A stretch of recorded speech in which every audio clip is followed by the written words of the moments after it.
박종희 꿈꾸는 정의롭고 원칙이 살아있는 대한민국. 청취자 여러분과 함께 만들어가겠습니다.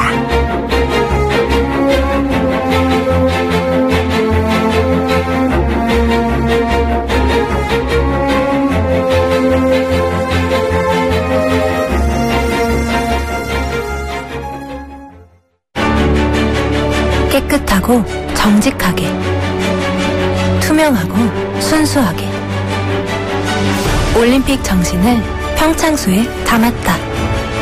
평창에서 태어나 세계인과 마실 물이기에 강원 평창수, 물의 원칙을 지키다. 동부화재가 이름을 바꿉니다. 동부화재의 새 이름 DB 손해보험. 차보다 사람이 먼저라는 약속.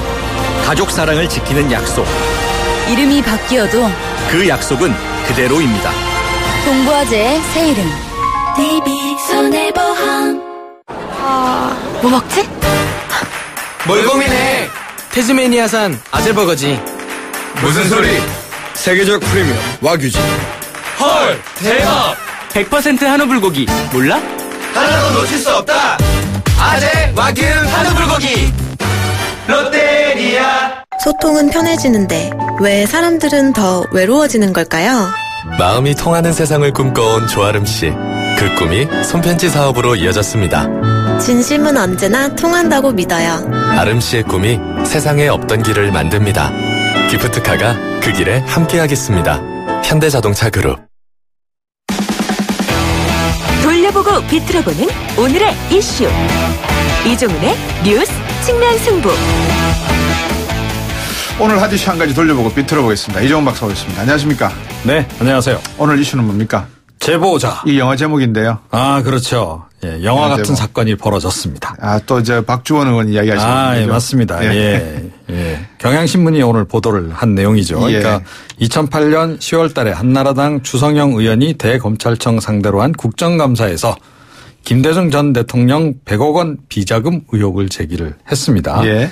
근데 그 당시 공개한 그 자료. 예. 이것을 주 의원에게 제공한 사람이 누구냐? 예. 그 제보자가 바로 박주원 국민의당 최고위원이었다. 예. 라고 하는 한 사정당국 관계자의 말이 이제 인용돼서 보도가 나온 거고요. 예. 그 이후에 지금 국민의당이 완전 벌집 수수해놓은 것 같습니다. 네. 질문요. 이것을 제보한 제보자는 누굽니까? 아, 그러니까요. 그 사정당국 관계자로만 좀 알려져 있는데 누굴까요? 저는 짚히는 데가 있습니다만은 말은 안 하겠습니다. 박지원 최고위원이면 안철수 대표 측근이죠. 예, 그렇습니다. 그러니까 2016년 국민의당 창당 때 이제 합류를 했고요. 네. 경기도당 위원장 역임하면서 이제 친한계의 길을 걸었죠. 이 8.27 전당대회 때 최고위원에 이제 선출이 됐고 네. 최근에는 안 대표의 그 통합론을 적극 지지하면서 뭐 사실상 거의 친위대 역할을 하고 있는. 아, 친위대. 완전 친이대 수준인가요? 그럼요. 네. 근데 원래 박주원 최고위원은 뭐 하시던 분이세요? 대검찰청의 6급 수사관 출신입니다. 수사관? 네. 그런데 그때 대검찰청에서 아주 요직을 담당을 했죠. 네. 거기 정보 라인이 세잖아요. 그렇죠. 검찰청 안에도 정보 라인이 범죄 있죠. 정보 수집이라고는 하지만 사실은 이제 전방위로 이제 정보 수집을 좀 하는 것으로 알려져 있기도 한데 이 정보 담당 정보관 보직을 수행을 했습니다. 그때 상당히 실력 발휘를 했다 그래요. 네, 그래서 대검찰청 정보 라인 중에서는 굉장히 좀 역량을 인정받은 그런 상황이었는데 재직 시절에 금품 수수 비위가 불거집니다. 그래서 지청으로 이제 좌천이 됐다가 천정배 의원이 법무부 장관을 하던 시절에 이 대검으로 다시 복귀를 하거든요. 뭐 같이 호남 출신이었기 때문에 약간 좀 그게 좀 작용한 게 아니냐라고 하는 추측도 있긴 합니다만. 그리고 이제 2005년 6월 달에 퇴직을 했고, 또 지금의 여당이 아니고, 의외로 한나라당으로 갑니다. 그래서 한나라당 안산시장 후보로 출마해서 당선까지 됐는데, 시장 재직 중에 또 이 뇌물수수 혐의로 이제 구속이 되죠. 무죄 판결을 받긴 했습니다. 그 이후에 이제 무소속으로 안산시장에 재도전했지만, 계속 실패를 했고 그러다가 국민의당에 합류한 거죠. 뇌물수수, 금품수수를 많이 하신 분 같은데. 그런 의혹이 있는 분으로 많이 알려져 있군요. 불거졌던 그런 상황인 거죠. 네. 그 주성영 의원에게 자료를 언제 누가 건넸다는 겁니까, 그러면? 그러니까 이제 이 박주원 최고위원이. 예. 그러니까 박주원 의원이. 예. 네. 의원이 아니고 이제 최고위원이. 예. 2006년 초에 이제 제보를 한 것으로 알려집니다. 주성영 의원에게. 예. 그러니까 2005년 6월 달에 퇴직을 하고 이제 몇 달 뒤가 되겠죠. 예. 그래서 이제 결국 안산시장 공천을 받으려고 뭔가 이런 한나라당에 도움이 될 만한 그런 자료를 건넨 거 아니냐라고 하는 분석도 좀 나오고 있습니다. 네. 이 주 의원하고 이 박 최고위원은 대검찰청 때 이제 함께 근무를 했다 그러죠. 네. 주 의원이 이제 검사 시절에 이제 정보관 이 역할을 좀 한 겁니다. 예. 주 의원이 그런데 이 자료를 곧바로 공개를 안 합니다. 2년 가까이 가지고 있다 2008년 10월 달에 공개를 한 거거든요. 자, 그럼 그 사이에 왜 이거를 그냥 가지고 있었느냐.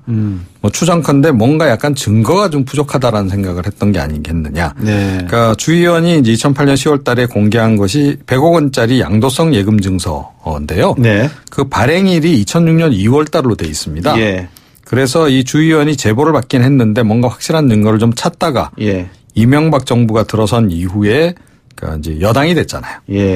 그 이후에 뭔가 자료를 더 추가로 찾아서 공개한 거 아니냐라고 하는 분석이 나오고 있습니다. 근데 주성영 의원은 이 발표하고 난 다음에 이 사건 발표하고 난 다음에 아무 그게 없었습니까? 뒤에? 벌금형 선고를 받았죠. 이 건으로 해서. 그렇죠. 그러니까 이 의혹을 제기하고 난 직후에 또 이호 여사가 6조 원의 비자금을 또 이 은행에서 인출했다. 이런 의혹도 또 연이어서 제기를 합니다.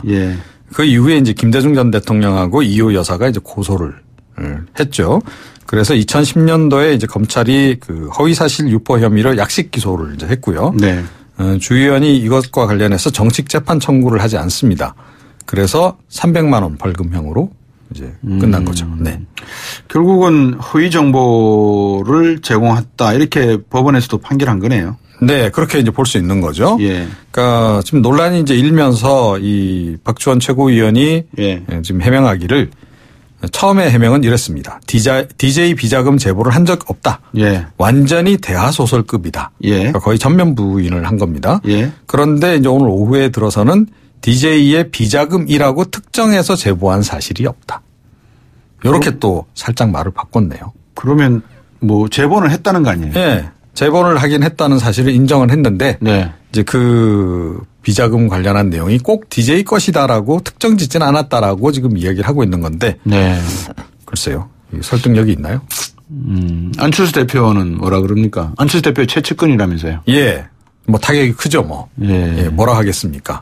철저하게 근데 약간 좀 이번 경우에도 이거를 뭔가 좀 이제 좀 엮인 것으로 좀 판단을 하시는 것 같아요. 안철수 대표가. 물론 이제 이게 사실이라면 철저히 규명을 해야 한다라고 얘기는 하고 있습니다만 그렇게 지금 생각을 하는 것 같고 지금 호남 중진들은 지금 강력 반발하고 좀 난리가 났습니다. 그러니까 박주선 국민의당 의원 이제 국회 부의장 아닙니까? 당 차원의 진상조사위 구성해야 된다. 국정조사까지 필요하다면 해야 한다라고 지금 이야기하고 있고요. 이 박지원 의원 같은 경우에는 지금 안 그래도 좀 호남 방문이 예정이 돼 있지 않습니까? 안철수 대표의 호남 방문 연기를 해야 된다. 지금 이렇게 지금 이야기를 하고 있는 그런 상황입니다. 이와 관련해 가지고 국민의당이 박주원 최고위원에 대해서 당원 자격 정지했고 또 최고위원 사퇴를 스스로 결정한 것 같은데 오늘 최고위원과 국회의원 연석회에서 이 같은 결정이 났다는데 그러면 본인이 제일 처음에는 부인을 했다가 나중에 제보한 거는 결국 어느 정도는 인정을 했기 때문에 이런 조치가 뒤따른 거 아니겠습니까? 그렇게 볼 수밖에 없죠. 스스로 사퇴를 한 것도 아니고 당원 자격 정지에 따라서 당연히 최고위원직이 면직이 된 거네요 보니까. 그러면 안 대표는 광주 내려간답니까? 모르겠습니다. 안 물어보셨군요. 안 물어봤네요. 제가. 저보다 더 잘 아시잖아요? 아니요. 잘 모릅니다. 직통 전화번호 모르세요? 저는 모릅니다. 그러시구나. 저도 없습니다. 오늘 말씀 잘 들었습니다. 시사평론가 이종훈 박사였습니다. 청취자가 묻고 박 박사가 전한다. 방송을 들으시면서 궁금하신 사항은 문자 메시지로 보내주세요. 샵 0945번 우물정 0945번으로 짧은 문자 50원, 긴 문자 100원의 정보 이용료가 있는 문자 메시지로 보내주시면 박 박사가 꼼꼼하게 읽고 인터뷰에서 대신 질문해드립니다. 오늘 들으신 인터뷰 방송은 YTN 라디오 곽수종의 뉴스 정면 승부 홈페이지나 팟캐스트, 팟빵을 통해 다시 확인하실 수도 있습니다.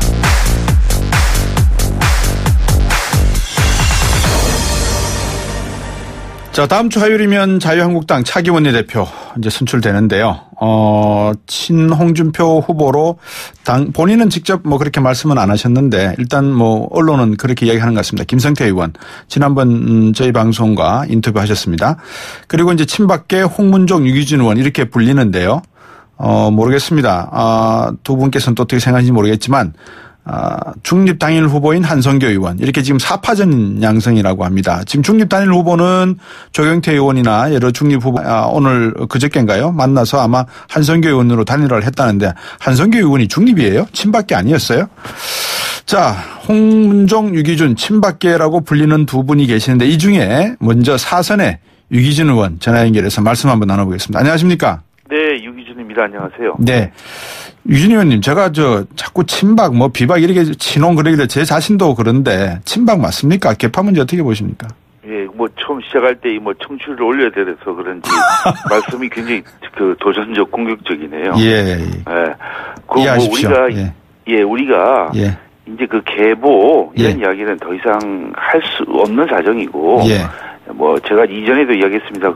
옛날 말 사전에 올려야 될 그런 입장이고. 네.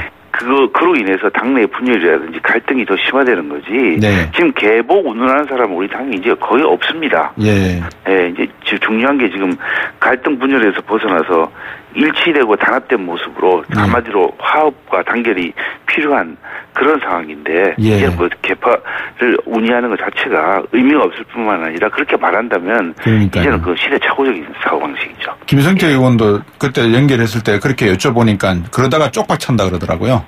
그건 말 더 나갔네요.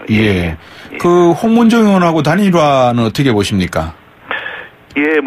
어쨌든 지금 네 분이나 나와서 이렇게 하는 거는 어떻게 보면 선택을 할 수 있는 여지를 힘들게 만들기 때문에 그렇게 해서는 안 된다고 보고 일단 좀 선택을 용이하게 할 수 있도록 하기 위해서라도 그런 단일화 작업을 좀 해야 된다. 근데 이제 시간이 많이 없습니다. 네, 그러니까요. 모레가 등록인데 내일 저녁까지는 어쨌든 해야 되는 거라고 생각을 합니다.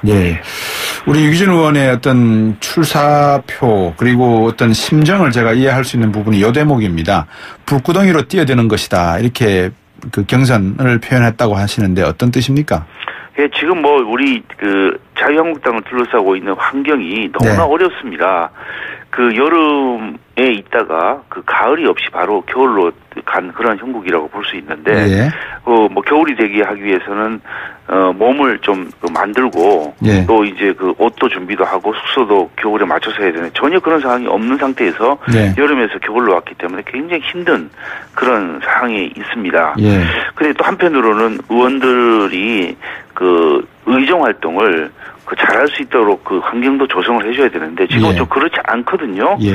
어떻게 축구나 야구를 하더라도 잘하기 위해서는 선수들이 잘하기 위해서는 좋은 감독 코치 데려오고 또 좋은 식단도 짜서 먹게 해주고 또 좋은 숙소에서 채워야 이렇게 그다음 경기에서 최선을 다해서 이길 수 있는데 지금 우리 당의 사정이 전혀 그렇지 않은 상황이 돼가지고 일단 내부로는 우리가 화합과 단결을 통해서 시너지를 모아야 되는 그런 입장이고 외부로는 갑자기 야당이 됐기 때문에 폭풍 한설이 몰아치는 이 와중에는 지도자가 되겠다고 하는 사람들이 어떻게 보면 퍼스트 펭귄이란 말이 있습니다. 맨 처음에 바닷물에 뛰어드는 펭귄은 바닷물이 온도도 모르고 그다음에 거기에 얼음이 얼마나 있는지도 모르고 먹이도 전혀 모르는데 그래도 무리를 위해서 뛰어드는 목숨을 걸고 뛰어드는 그런 심정으로 지금은 이 당을 운영을 해야지 안 그러고서는 다 같이 어려운 상황이 계속 연속될 수밖에 없다. 그런 입장입니다. 유기준 의원 방금 말씀하시는 것처럼 자유한국당 의원분들하고 인터뷰를 하면 다들 반성해야 된다, 변해야 된다 이런 말씀들을 하시는데 추미애 대표가 오늘 민주당 추미애 대표 이렇게 이야기하는 모양이에요. 촛불 집회 1년 흘러도 자유한국당 모습은 조금 더 달라진 게 없다. 성찰하고 혁신하는 어떤 모습도 보여주지 않았다 이렇게 꼬집었다고 하는데 어떻게 보십니까? 글쎄 집권당 대표가 그 당을 더불어민주당을 이끌기도 힘든 마당에 그렇게 지적을 할 수 있는 예. 여유가 있는지는 제가 잘 모르겠습니다만은 예. 어쨌든 그런 지적을 하는 분들이 뭐 있습니다. 예. 또 그게 어떻게 보면 맞는 거일 수도 있고요. 예. 그래서 지난번 우리 한국당이 총선 대선에서 국민들의 정말 엄청난 그 몽둥이 회초리를 넘어서 몽둥이를 맞고 네. 또 당 체제를 정비를 해서 예. 여러 가지를 거쳤습니다만은 아직도 국민들이 볼 때는 예. 그런 가시적인 변화가 없고 계속해서 온갖 국민들이 볼 때는 외면할 수 있는 그런 일들이 벌어지고 있는 상황이라서 예. 정말 국민들께 죄송하다는 말씀을 드리는데 예. 이제 원인 분석은 어느 정도 끝났고요. 그래서 이것을 어떻게 해서 우리 국민들의 사랑을 다시 받고 또 지지율을 올릴 수 있는지에 대해서는 해법을 내놔야 된다 이렇게 생각을 하는데 아까 말씀드린 대로 우리 구성원들끼리 더 이상 분열하지 말고 갈등하지 말고 또 화합 단계라는 게 제일 우선이라고 보고요. 그 다음에 이제 우리 당이 강점으로 가지고 있는 경제와 안보에 대해서 국민들께 끊임없는 그 문재인 정부의 에 대한 정책에 대한 대안을 내놓음으로써 수권 정당으로서 면모를 보여준다면은 그런 부분들이 해결될 것으로 생각합니다. 적폐청산은 정치 보복으로 보고 계십니까? 어떻게 보십니까?